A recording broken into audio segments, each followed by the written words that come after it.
Guys, welcome back to Book of Beat Aloud. Today we are reading City Pies by James Ponti, Chapter 2.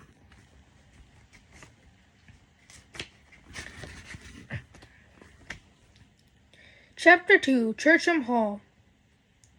If you guys recall, this is the chapter after the mysterious British man helps Sarah. Churcham Hall. The reports in Sarah's file were accurate. She didn't trust people, especially adults. To be fair, not many had given her the reason to do so. There'd been a few nice teachers along the way, and 2 good foster families, but that was about it. Now, as she sat in the holding cell waiting to be called into the courtroom, she was having second thoughts about trusting a man who called himself mother and carried at least 3 phony passports in his briefcase.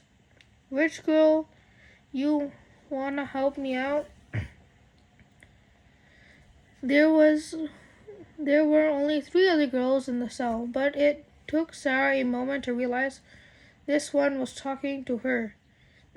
She almost laughed at the absurdity of it. "I'm not rich."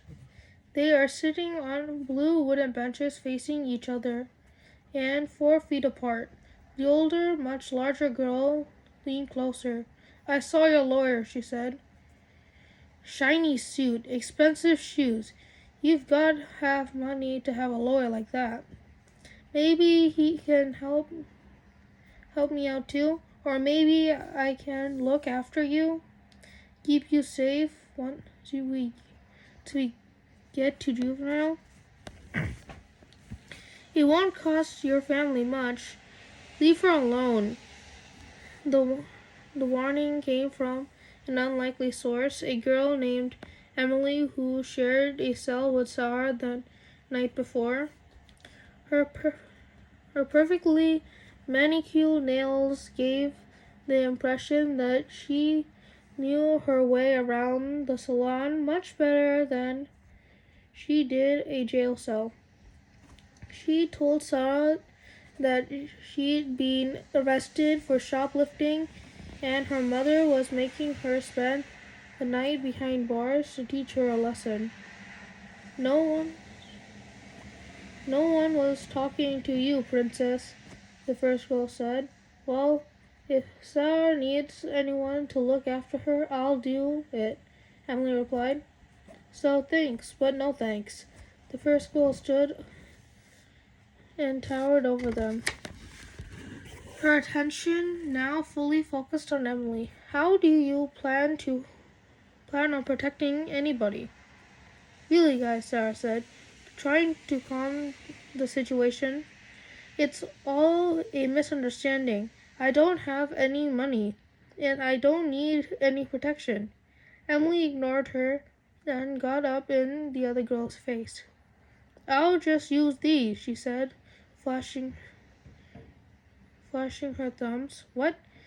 You're going to text someone to help on that phone you shoplifted?" "No," Emily replied flatly. "I'm going to use this."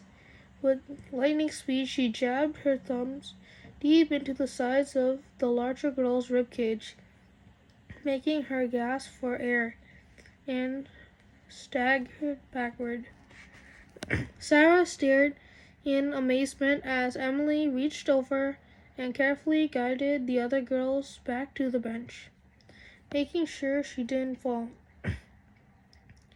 "It'll hurt for a while, but maybe bruise a bit, but there's no real damage," Emily said in a half whisper. "I can't promise I'll go as easy on you next time, but you might want to think twice before you threaten anyone else." Sarah sat there amazed and was still trying to make sense of it all when a guard came to the door.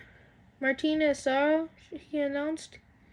She was too distracted to respond. "Martinez, Sarah," he repeated. "That's me. Time for court," he said, unlocking the cell door. Sarah looked back at Emily, who said, "Good luck in there." "Good luck in there." "Thanks," she replied as she got up and started to leave. She nodded towards the girl who was still catching her breath. "Thanks for that too." Emily smiled.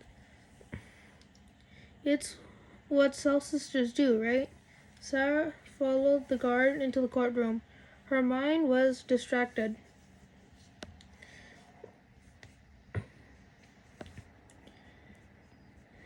by what had happened between the two girls as she sat at the defendant's table next to Mother. "You all right?" he asked when he saw her expression. "Yeah," she said, "I'm fine." "Good, because I'll need your full attention," he said. "And I need you to remember the part about trusting me." She didn't know what to make of him, but there wasn't any time to figure it out. The ba- the ba- the bailiff stood and announced the judge's entrance. "All rise to Honorable Linum J. Pancake. Court is now in session." Mother smirked. "Pancake? Maybe I should have gone with honey buns after all. We would have been like a breakfast buffet." Sarah didn't laugh. She wasn't in a joking mood. Neither was the Honorable Linum J. Pancake. He might have a funny name, but the rest of him appeared completely humorless. Perhaps a lifetime of listening to flapjack jokes had worn away his good nature. His expression could best described as a puckered, as if he'd just drunk lemonade without enough sugar. What little hair he had left formed a semicircle of white bristle that started above his ears and met somewhere in the back. After some formalities, he asked, How does the defendant plead?" Mother looked up from the briefcase long enough to announce, "Guilty, Your Honor." Sarah knew she was guilty, but thought there'd be some negotiations before they admitted it. From what she's seen on television, guilty people usually started off claiming to be innocent. The judge turned to the prosecuting attorney and asked, "Is there a plea agreement, Miss Adams?" The prosecutor was tall and lean, with short blonde hair. Her youthful face hinted that she'd only been out of law school for a few years, and her huge smile indicated she was delighted and perhaps a bit surprised to hear the guilty plea. "No, Your Honor," she replied. "I had preliminary discussions with Miss Martinez's original attorney, but no agreement was reached." "She looks really happy," Sarah whispered nervously. "I don't think you were supposed to plead guilty." "Is that true, Mr. Anderson?" asked the judge. Rather than respond, Mother kept shuffling through his papers. It took Sarah a moment to realize that it was because he didn't recognize his phony name. "Is that true, Mr. Anderson?" the judge repeated, this time a bit louder. Sarah nudged him. "You're Mr. Anderson." "Whoops," he whispered to her. "Told you it was forgettable." He turned his attention to the judge and asked, "Is what true, Your Honor?" "That you have not reached a plea agreement with the prosecutor?" prosecution. It's my understanding that opposing counsel has offered a sentence of 2.5 years in juvenile detention, Mother said. That may have been discussed as one of several possibilities, the prosecutor replied with a Cheshire cat grin. But like I said, there was no official agreement. And now that's there an admission of guilt in open court. I'm not inclined to let her off so easy. Sarah slumped in her chair. Things were going from bad to worse in a hurry. That's fine, said Mother, because we find that offer unsatisfactory. I guarantee you won't get a better one, she said. I don't want a better one, he replied. I want one that's worse. Now Sarah was really confused. I'm sorry, what? Asked the judge. 30 months just isn't enough, Mother replied. My client composed highly secure computer files, and although it's not listed among the charges, she also hacked into the financial records of multinational bank. Hey, protested Sarah. What about attorney-client privilege? That would only apply if I was actually an attorney, he whispered. He turned back to the judge and continued. Your Honor, this behavior is serious and calls for more than 2.5 years. Personally, I think she should remain in custody until she turns 13. What are you doing? Sarah pleaded under her breath. That's 6 years. One moment, Your Honor, he said, raising a finger. I need to confer with my client. Mother leaned over so that he was right next to Sarah's ear. As crazy as this sounds, this is the part where I need you to trust me. But you're arguing for a harsher penalty than they offered, she said. That doesn't make sense. It will when I'm done, he replied. Just give me 90 seconds. He unclasped his watch and held it up for her. Then you can decide. For the first time, she noticed the back of his left hand was covered with burn marks. They continued up past his wrist and disappeared beneath his sleeve. Somehow she overlooked them earlier. A fire, he said, reading her reaction. I'll tell you about it when we get out of here. But now I'm asking for 1.5 minutes of your trust. Oddly, the scars were what swayed her. They hinted that there was more to him than fast talk and a nice suit. He offered, though, something that meant he was tough, maybe even as tough as her.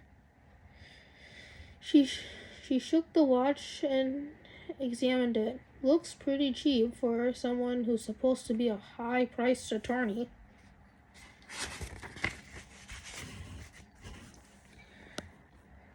I keep meaning to get a Polish one, he said. Maybe we can take care of that once we're done here. Finally, she nodded her assent. Okay, but at 91 seconds, I start telling the judge about fake passports. Atta girl. Your Honor, if I may, interjected the prosecutor. We can quickly draft an agreement placing Miss Martinez in a supervised group home until her 18th birthday. Also unsatisfactory, said Mother. Aren't you the one who who just said you should remain in custody until she becomes an adult?" she asked. "Yes, but not a place like that," said Mother. "All she'll do there is learn how to be a better criminal. I have an alternative in mind." Sarah watched the second hand intermittently. He was down to a minute and 7 seconds. "Where?" asked the judge. "Churcham Hall," replied Mother. "Churcham Hall?" Patsy asked, trying to place the name. It's a, it is a specialized facility that houses a handful of juvenile offenders," he replied. "She'll get one-on-one attention, counseling at a fast rate education." "Are we placing her in detention or sending her to summer camp?" asked the prosecutor. "The taxpayers aren't footing the bill for that. All the fees will be paid for by a private foundation," Miller said, waving a sheet of paper from his briefcase. "I have the documentation right here. Sarah Martinez will no longer cost the taxpayer a penny." Sarah didn't know what to think when she saw the documentation. It was a takeout menu from a nearby deli. According to the watch, he was down to 26 seconds. "That sounds too good to be true," said the judge, "which undoubtedly means it is. We don't reward criminal behavior with luxury accommodations. Miss Martinez broke the law, and she will be going to a supervised group home when we're done here." 10 seconds. "You might want to rethink that," said Mother.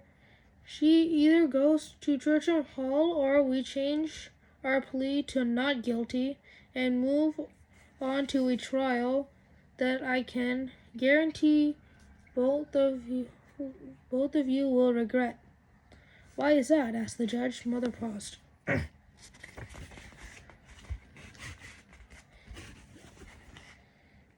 "Imagine will be embarrassing for both of you, or..." He stopped speaking for a moment to give the judge a chance to consider his options. "Tell me more about Churcham Hall," asked the judge. "Who's in charge there?" "Church bell," said Mother. "Very tough." "Right, Wardham Church bell," the judge said. "Tough but fair, if I remember correctly. Tell me more." 4 hours later, Sarah Martinez was released from custody into the care of a man called Gerald Anderson, attorney at law. He signed a few papers and was exited the courthouse through a revolving door into the sunny Brooklyn afternoon. Sarah took a deep breath of fresh air and asked, "So, do you want to explain what happened in there?" "We won," said Mother. Bit of dribbling. "If I'm being honest, I'm not so sure we can call that a victory," she replied. "You got me sentenced to 6 years in custody." "True, but they're to be served at a fictional facility, so it wouldn't be too difficult." Sarah gave him a look. "What are you talking about? Churcham Hall is a school in Matilda," he replied. "Miss Churchill is the evil headmistress. They only exist in a children's book." He paused for a moment and added, "Unless you count the movie and the musical, both of which I quite enjoyed." "Are you insane? I only need 90 seconds and I tried to come up with something," he said. "The trick was using names that are vaguely recognizable. That way they were more likely to think it was real. But what if they remembered the book? The prosecutor seemed too young to have kids, and the judge is old enough that it's been decades since he read any bedtime stories, so I thought he was probably safe. We're probably safe. Again, with the probably. Life is filled with probabilities, Sarah. You're going to have to get comfortable with them. It's If it's a fictional place, then why do you insist me being sentenced until I was 18? Because you're no longer the concern of juvenile courts, he said. You've been sent away until you're an adult. No one's going to come looking for you. No social worker is going to follow up and knock on your door. You've fallen through the cracks of the American judicial system. He smiled proudly. So cheers for that. You're saying I'm free? In every way. Then what happens now? Now it gets interesting, he said. You got some massive decisions to make. But first, I'd like you to come for a ride. He motions towards a limousine waiting nearby. I want to show you something. In a limo? I figured you came here handcuffed in the back of a panda car. At least we can leave in the least we can do is leave in style. Panda car? A police car, he explained. It's black and white like a panda. As she followed him, she asked, "So what made you think of Matilda?" "It was written by Ronald Dahl," he said. He's my favorite author. And you must really like kids' books." "I do, but that's not why he's my favorite," said Mother. "He's my favorite because, in addition to being a writer, he's a spy." Mother stopped, turning back to face her, and said, "Just like me." Sarah laughed. "I'm not joking," he said. "I'm an agent with the British Secret Intelligence Service, also known as MI6. That's why I have the passports. That's how I have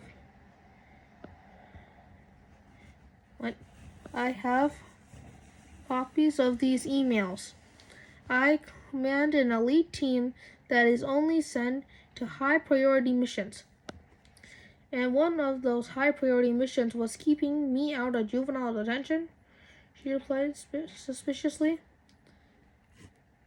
"This wasn't a mission so much as it was recruitment. An emergency one at that." "What do you mean?" "You're about to go into the field of critical operation," he said, "and we just discovered that we need one more person on our team. We thought we'd come over to see if that person might be you." "We?" asked Sarah. Mother opened the rear door to the limo, and Sarah saw a familiar face looking back at her from inside. "Emily?" she said, recognizing her face. "Cell sister?" "Actually, her name's Sydney. The name's Sydney," she replied with an Australian accent. Glad he was able to bust you out." That is the end of chapter 2. Don't forget to like, share, and subscribe, and I'll see you tomorrow with chapter 3.